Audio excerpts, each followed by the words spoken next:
Because the one thing you don't want to do is you don't want to live with regret. You don't want to have somebody, like a parent, tell you you're not capable of doing this or you shouldn't do this, and kind of direct your life in a way that you want to please other people and do what other people want in order to make them happy, but you're not doing a service to yourself at the end of the day. You're not making yourself happy.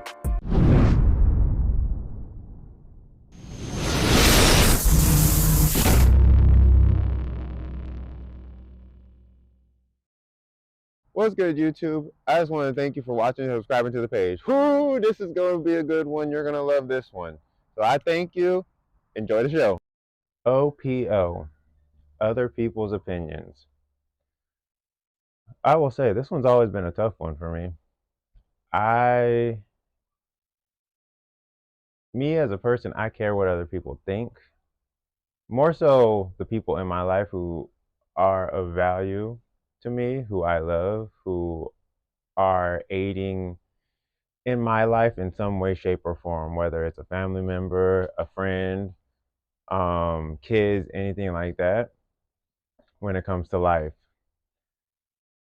Problem is, my biggest downfall was kind of understanding how a lot of people are when it comes to their opinions. Everybody has an opinion, everybody's entitled to an opinion, and I can understand that. Doesn't always mean you have to say it.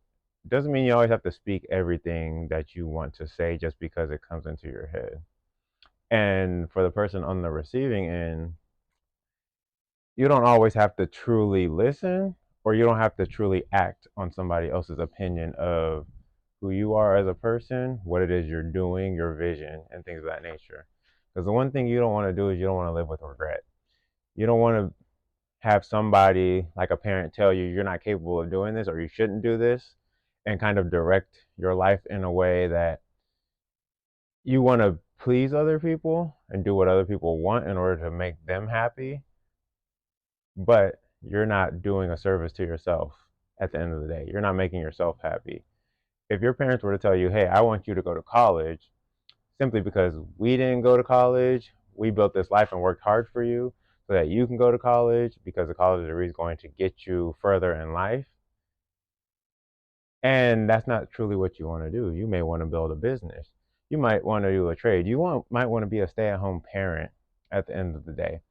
And because you're worried about what your parents are telling you, you now have to make a decision that is either going to affect your overall life in the long term from that decision, or actually, no matter what you decide, it's going to affect you regardless because it's your decision and your decision alone. But it's going to be your decision if you want to make other people happy and do what they want you to do or what they think will make you happy, or they are living through you to some degree, or you do what is best for you. And if you don't know what that is, that's also okay. Take that time to figure that out. Don't be in a rush to figure out what it is that you want to do. Whether it's you're fulfilling in a purpose, you're wanting a job, you're wanting to get into a relationship and have kids, don't rush those things. Because some of those decisions, once you make those decisions, they are hard to come back from. Some of them are impossible to come back from. And you don't want to put yourself in a position where you make a life decision that essentially alters the long-term aspect of your future. So like having children, for example. Having children is a blessing. Having children can add a lot of value and purpose to your life. Children can also be a distraction and hindrance in your life. Because say you're a person that wants to travel and have fun. You're in your 20s, maybe your 30s, and you know you want to have fun at the end of the day. You want to travel. You don't have to have as much responsibility. You just want to be able to go and travel wherever you want and do whatever you want. It's not like that when you have kids. When you start having kids, depending on ages and depending on who you bring with you to do these things, there are a lot more moving parts. There are extra finances involved. Travel, how do I want to word this? I don't want to say difficulties in travel, But it's a extreme different situation when you're traveling by yourself as a grown, capable adult than having a newborn with you or a toddler with you or an elementary school age child with you. Now, that's not for everybody because every child is different, every situation is different. And I'm also speaking on a person who truly wants to focus on traveling and enjoying that life without the responsibility. Because even when you go travel to these places, say you go to another state or another country, now you have to take extra precautions for the child, the baby you bring with you. And if you were a single adult with no kids, that responsibility is less needed than an adult who's traveling with a child, especially if you're traveling by yourself. So if you think about it, it can be a hindrance in you elevating your life in terms of wanting to have fun in terms of traveling. And same with even if it's simple, like you want to go out on a date. You're either bringing the children with you or you have to find childcare. And sometimes finding childcare isn't always the best. You might have family that does contribute. You might be able to pay for childcare to some degree, or the place you're taking them may have childcare, which can then help with your date. But it's still something that's much more difficult than to just say, hey, I want to go on a date. I'm going on a date. Very simple. Um, Another thing that can be, I would say, tough in terms of other people's opinions for me was I didn't want to people please, but I'm a person who likes to make other people happy. I still do that to a degree. It's just for me, before I used to want something in reciprocation because I'm a giver. So I would give, give, give, give, give, and then I would lack getting something in return. And so for me, I'm like, well, I'm giving all this stuff. I'm giving love. I'm giving time. I'm appreciating. I'm happy. I'm good. I'm doing what they ask. And then it's taken for granted or taken, or it's unappreciated to a degree. Or another thing I learned over time is those things are wanted and they're asked for. And once they get them, they're grateful, but then they don't fulfill them like they thought it would. So then they need something else to fill their cup. So for me, it's kind of like pouring into people, pouring, pouring, pouring. And I used to want something in return and I wasn't getting it. So for me, I would always feel hurt. And then that's when I get to the point of self harm, self blame, anything like that, where I put it on me. So I still have a lot of the same thought process in regards to that.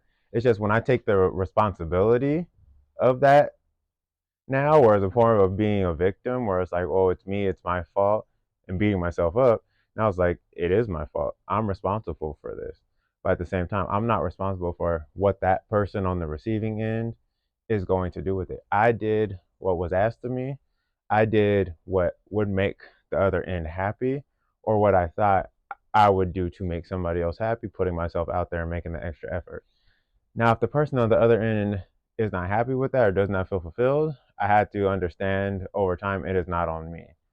I have to understand that they may be going through something or have gone through something that they're not really aware of.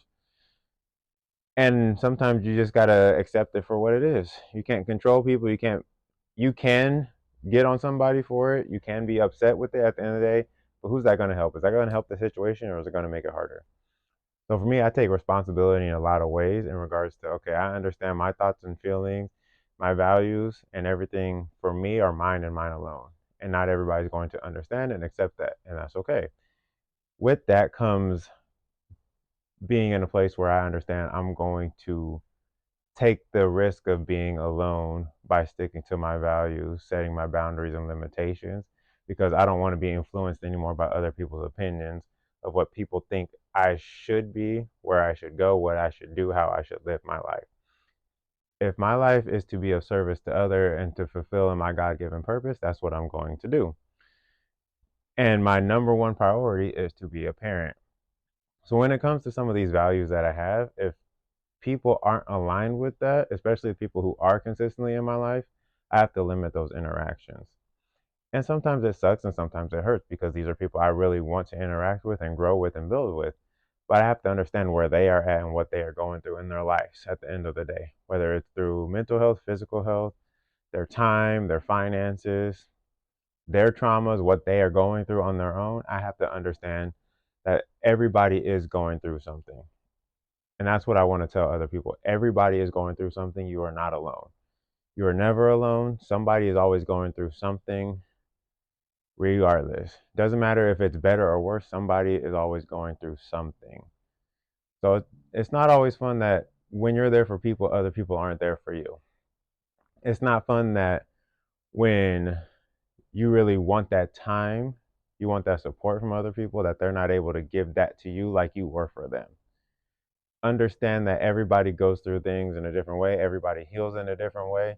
Everybody addresses things in a different way. Everybody copes in a different way. And it's not easy. It's not fun when it comes down to all this stuff. It is hard. Yes, life is hard. But do you want to continue to tell yourself that life is hard? Do you want to continue to be the victim? Do you want to continue to live a life where you're stuck and you're blaming everybody else for what you are going through, for your healing and your trauma and your dysfunctional life, for everything that you are going through? Do you want to continue to blame everybody else? Or do you want to be the driver in your own life's vehicle? Do you want to be the person that's responsible for how you live your life? Do you want to be the person responsible for how your kids see you? Do you want to be responsible for the way that other people see you? Do you want to bring value to others? Do you want people to respect what you do and who you are as a person? And at the same time, do you even care what other people think? Because at some point, for me, what I've come to understand, and I need you to understand this as well, you have to stop caring what other people think. You have to stop caring what other people are feeling. You have to stop caring about what they tell you. Because the more you live a life for other people, allow other people to live through you, make decisions based on other people, if it is not what you truly want, you are going to live with a life of regret. And time is our most valuable resource. And it's something I preach to everybody. Time is something you will never get back. So please do not waste your time on anybody or anything, and especially other people's opinions of you and what it is that you are going through, your experiences in your life. But do not play the victim. Do not blame everybody else for what you're going through. Work on yourself, heal, talk to somebody. You are never alone. And I will continue to tell you that you are never alone. Find help, talk to somebody, message me. I respond to everybody. I love you and I appreciate you.